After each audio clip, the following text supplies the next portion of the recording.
સૌ વાલા મિત્રોને મારા જય સિયારામ. હું દુષ્યંત પાઠક શ્રી હનુમાનજી દાદાની અસીમ કૃપાથી એક નવા વિડીયો સાથે આપની સેવામાં હાજર છું, ઉપલબ્ધ છું. તો વાલા મિત્રો, આજનો ઉપાય આ વિષયની અંદર તારીખ છે 3 જૂન 2026 વાર છે બુધવાર.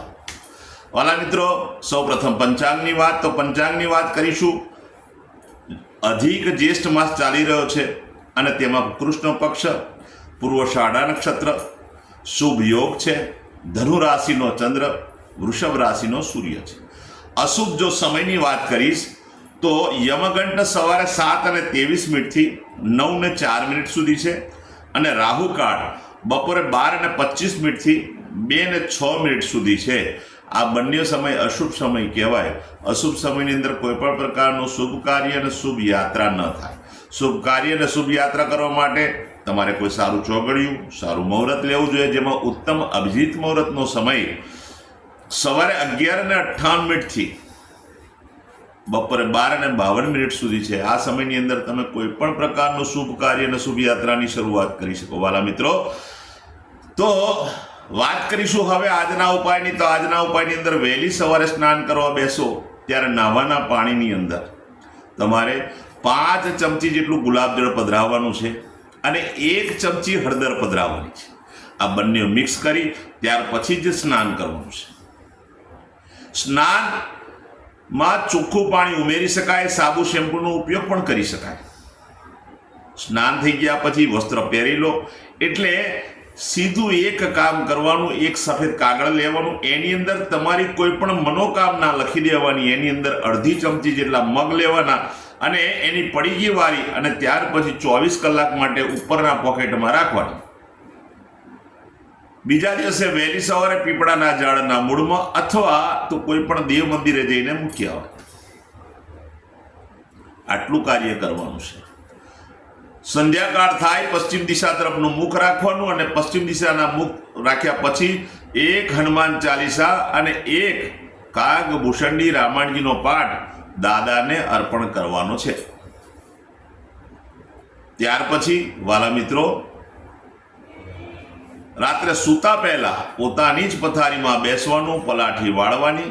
ઓમ કૃષ્ણાય વાસુદેવાય હરએ પરમાત્મને પ્રણત ક્લેશ નાશાય ગોવિંદાય નમો નમઃ. આ મંત્ર યથાશક્તિ જપવાનો છે. વાલા મિત્રો, આ હતો આજનો ઉપાય. જે મારા વાલા મિત્રનો જન્મદિવસ 3 જૂન 2026 બુધવારના દિવસે આવ્યો છે, તેવા બધા જ વાલા મિત્રોને જન્મદિવસની શુભકામના. શ્રી હનુમાનજી દાદા તમારી મનોકામના પૂર્ણ કરે, બલબુદ્ધિ વિદ્યા આપે અને તમારું અને તમારા પરિવારનું રક્ષણ કરે. વાલા મિત્રો, ઉપાયના ભાગરૂપે મેં કહ્યું તે પ્રમાણે સ્નાન, મેં કહ્યું તે પ્રમાણે જ તમારે એક સફેદ કાગળમાં પોતાની મનોકામના લખી અને લીલા મગની પડીકી પોતાના પોકેટમાં 24 કલાક માટે રાખવાની. બસ આટલું કાર્ય થઈ જાય ત્યાર પછી સૂર્યાસ્ત થાય પછી ચણાના લોટમાં બનેલું ફરસાણ નાના નાના બાળકોને, જરૂરિયાતમંદ લોકોને, શ્રમિકોને અને વડીલોને તમારે આપવાનું છે.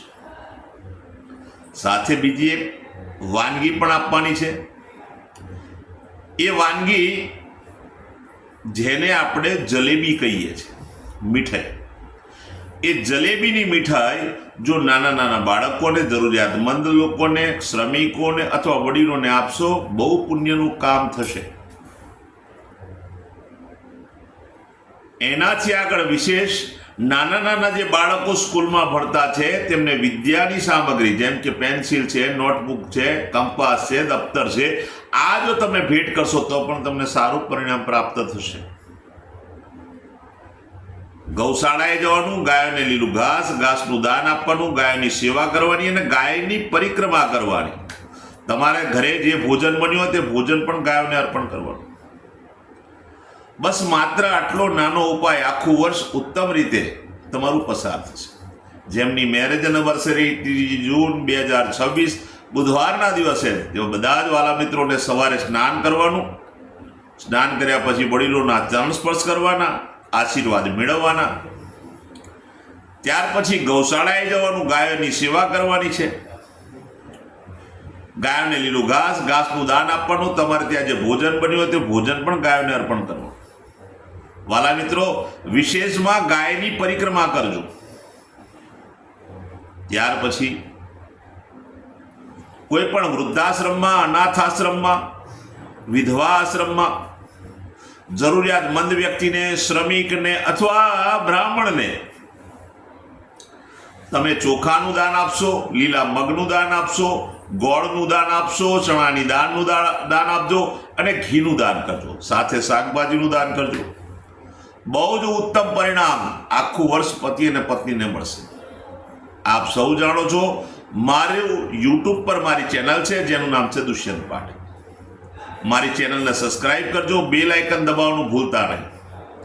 હું નિયમિત એક વિડીયો મૂકું છું અને એ જે વિડીયો મૂકું છું, તમે જો બેલ આઇકન દબાયેલો હશે તો તરત જ તમારા મોબાઈલ પર નોટિફિકેશન આવી જશે ને તમે મારો વિડીયો તરત જ જોઈ શકશો.